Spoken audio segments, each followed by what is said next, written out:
జ్యోతిషాస్త్రరీత్యా ద్వాదశ రాశులలో 10వ రాశి అయినటువంటి మకర రాశి మిత్రులారా, 2026 ఏప్రిల్ శుభాశుభ ఫలితాలు ఎలా ఉన్నాయంటే, ఈ నెల గ్రహస్థితులు శని మరియు రాహు మీనరాశిలో తృతీయ స్థానంలో ఉన్నారు.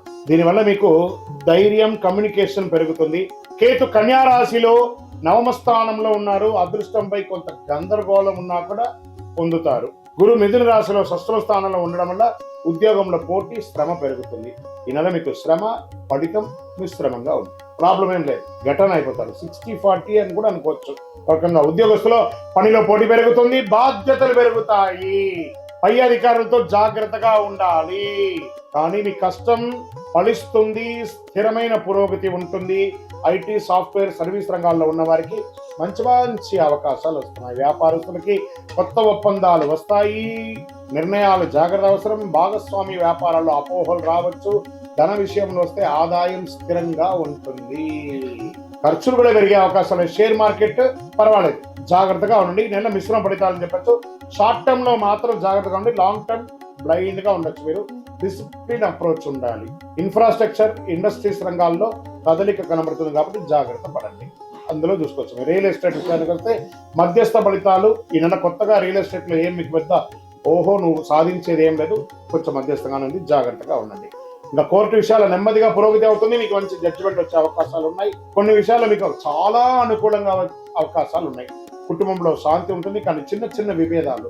మీ యొక్క తల్లిదండ్రుల్ని, పెద్దవారిని గౌరవించడం నేర్చుకోండి. ఫస్ట్ మీకు తెలుసు, మీకు తెలియదని ఉండదు. కానీ మీకు తెలిసిన దానికంటే మీ పై వాళ్ళకి చాలా తెలుసు. మీరు ప్రేమ ఇస్తేనే అక్కడి నుంచి ప్రేమ పొందుతారు. మీరు ఎంత ద్వేషం అవుతున్నారో అది మీకు నష్టం, కానీ పై వాళ్ళకి నష్టం కాదు. అది ఎప్పుడు చూసుకోండి. సహనం అవసరం. పెద్దల ఆరోగ్యం పట్ల జాగ్రత్త. ఇంకా విద్యార్థులకి మంచి సమయం. కష్టపడితే మంచి ఫలితాలు పొందే అవకాశాలున్నాయి. పోటీ పరీక్షల్లో విజయం సాధిస్తారు. విదేశీ అవకాశాలు మధ్యస్థంగా ఉన్నాయి. కాస్త పోస్ట్పోన్ చేయండి. ఇక్కడి నుంచి వెళ్ళేవాళ్ళు ఏ దేశానికి వెళ్ళినా. ఇంకా విదేశాలు స్థిరపడ్డ వాళ్ళు ఇక్కడి నుంచి కదలకండి. కొన్ని రోజులు, 1-2 ఏళ్ళ వరకు కదలకండి. అలా ఉండండి. కాస్త ఇప్పుడే ఏళ్ళనాటి శని పోయి ఇప్పుడిప్పుడే కొంచెం బ్రీత్ వస్తుంది. ఆ బ్రీత్ వచ్చే సమయంలో కొంచెం జాగ్రత్తగా ఉండండి. ఇంకా కళాకారులకి, మీడియా, యూట్యూబ్ రంగాల్లో ఉన్న వారికి మంచి అవకాశాలు వస్తున్నాయి. సోషల్ మీడియాలో గుర్తింపు పెరుగుతాయి. వైరల్ అయ్యే అవకాశాలు కూడా మీరున్నాయి. ఈ నెలలో దాగి ఉన్నటువంటి అదృష్టం ఏంటంటే, ఏదో ఒక కొత్త పరిచయం మిమ్మల్ని నెక్స్ట్ లెవెల్కి తీసుకుంటుంది. ఒక చిన్న ప్రయత్నం భవిష్యత్తులో పెద్ద ఫలితాలు ఇస్తుంది. దాన్ని నిర్లక్ష్యం చేయకండి నటీనటులు. ఇది బాగా గుర్తుపెట్టుకోవాలి. ఇక వ్యవసాయం మంచి ఫలితాలు ఉంటాయి. పంటలు బాగా లాభంగా ఉండే అవకాశాలు ఉన్నాయి. ఆరోగ్య విషయంలో ప్రత్యేక జాగ్రత్త అవసరం. నరాల బలహీనత, కాళ్ళ నొప్పులు, మోకాళ్ళ నొప్పులు, జీర్ణ సమస్య, అలసట, మానసిక ఒత్తిడి, స్ట్రెస్, ఆహార నియంత్రణ ఇవన్నీ అవశ్యం. యోగా లాంటివన్నీ చేసుకోండి. ఈ నెల మీకు అదృష్టం కలిగించే రంగు నీలం మరియు నలుపు. అదృష్ట తేదీలు 8, 17, 26 ఇవన్నీ కూడా కలిసి వస్తుంది. అదృష్ట రోజు శనివారం. అదృష్ట సంఖ్య 8.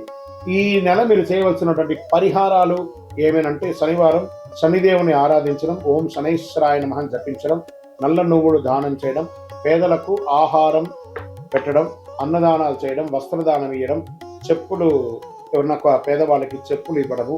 విజయం మీ పక్కే ఉంటుంది. బాగా గుర్తుపెట్టుకోండి, సాధిస్తారు. కొంచెం ఓపిక ఉంటే చాలా మంచిదని కూడా ఇక్కడ చెప్పడం జరుగుతుంది. మీ నిర్ణయం, మీ భవిష్యత్తు. మీరు నోరు అదుపులో పెట్టుకుంటే విజయం మొత్తం మీదే. గురుగారు మాకు ఇంకా కొంచెం పరిహారాలు ఇంకేమన్నా చెయ్యాలా అని చెప్తుంటే, శనైశ్వరాయ నమః అని చెప్పి ప్రార్థన చేసుకుంటూ నల్ల నువ్వులతో నూనె వెలిగించండి. మీ యొక్క ఇష్ట దైవం నల్ల నువ్వులు, నువ్వుల నూనెతో చక్కగా నల్ల దారంతో ఒక మూట కట్టి, ఒక కొబ్బరి చిప్ప తీసుకొని ఒక కొబ్బరికాయని కొట్టి ఒక కొబ్బరి చిప్పలు పెట్టి నవగ్రహాల దగ్గర దీపం వెలిగించండి. ఇంకా అతి శక్తివంతమైనటువంటి పరిహారంతో కూడినటువంటి కరుంగాలి మాల ఉంటుంది చూసారా, 48 రోజులు మన దేవాలయంలో పూజ చేసి, సుదర్శన చండీ హోమాదులన్నీ కూడా చేసి, సుబ్రహ్మణ్య భుజంగా పారాయణం చేసి సిద్ధంగా ఉంది. కావలసిన వాళ్ళు ఈ మాలను పొందండి. గురుగారు, మా గోచార ప్రకారం కాకుండా మా వ్యక్తిగత జాతకం తెలుసుకోవాలనుకుంటున్నాం.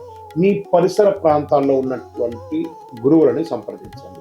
లేదు గురుగారు, మేము మీ దగ్గరే తెలుసుకోవాలనుకుంటున్నాం. మా డిస్ప్లేలో కనబడుతున్నటువంటి నెంబర్కి మీ పేరు, date of birth, time of birth, place of birth WhatsApp చేయండి. విజయవాడ.